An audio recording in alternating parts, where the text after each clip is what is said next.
Initiation is not about a bundle of instructions. In fact, in an initiation process, instructions are a kind of disturbance. It's a nuisance. I'm saying it's a nuisance because we're still giving instructions because most people, because today they've all become educated, everything has to be told, you know, or it must be printed. These days, if you tell them also it's not enough. They wanted a printed sheet, the instructions of the initiation. Because they're all educated, their brains are full of words, not of life. Too many words. So everything has to be verbal. Even saying it is not good enough, you have to print it. Or you have to record it and give it to them so that they can put headphones and listen to the instructions every time. Initiation is not a bundle of words. If we have to use an analogy, if you know something about electricity, in electrical motors and stuff, there is something called as induction. The power is there, the motor is there, everything is there, but without an induction switch, it will not go.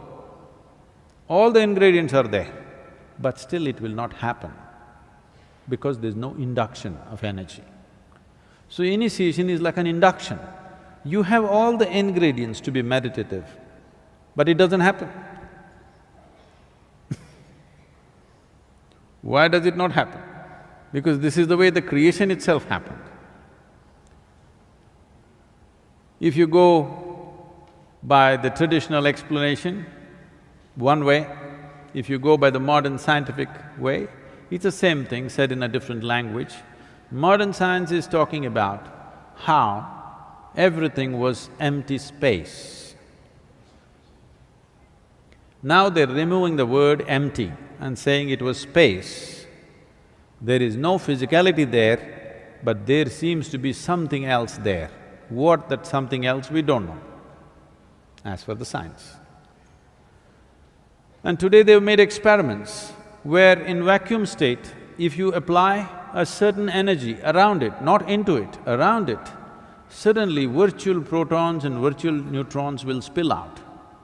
That means creation begins just because there's energy playing around. There's a beautiful story in the yogic tradition. Shiva. You must understand the word Shiva.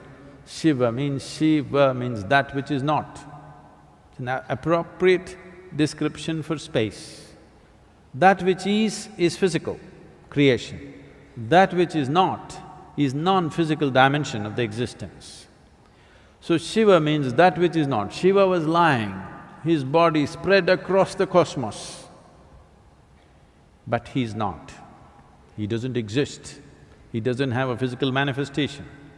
Then Shakti, a certain dimension of energy, came and danced around him, and then he came alive. Then he started spitting galaxies out of his mouth.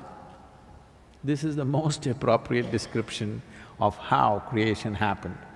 Still spitting galaxies, new galaxies, it's continuously happening. Simply because a certain energy touched it. Everything that was needed for creation was already there in him, but he needed induction. So initiation is a kind of an induction process. But unfortunately today, if I just ask people to just sit here, we'll do things for you, they'll say, nothing happening, why is he not doing anything? You're supposed to say something. So what to do? For modern times, we say a lot of things, we hang out with you.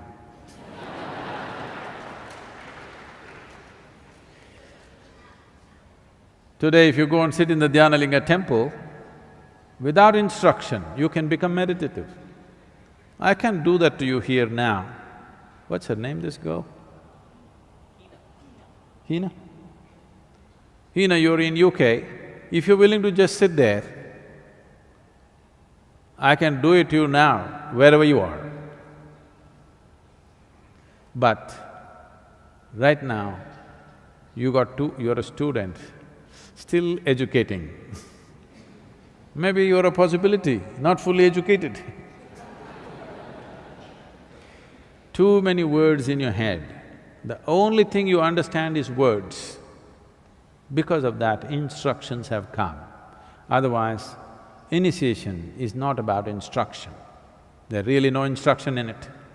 Initiation is just an induction process, it's an energy process. But we have to talk about energy, you know. We have to talk a lot about energy before they open their mouth and, oh, appadiya.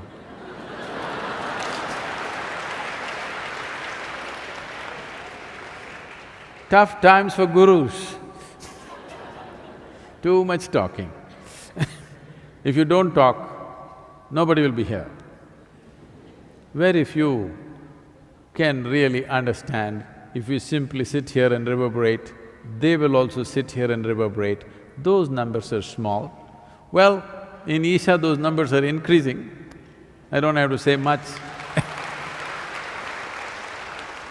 But in the larger world, you have to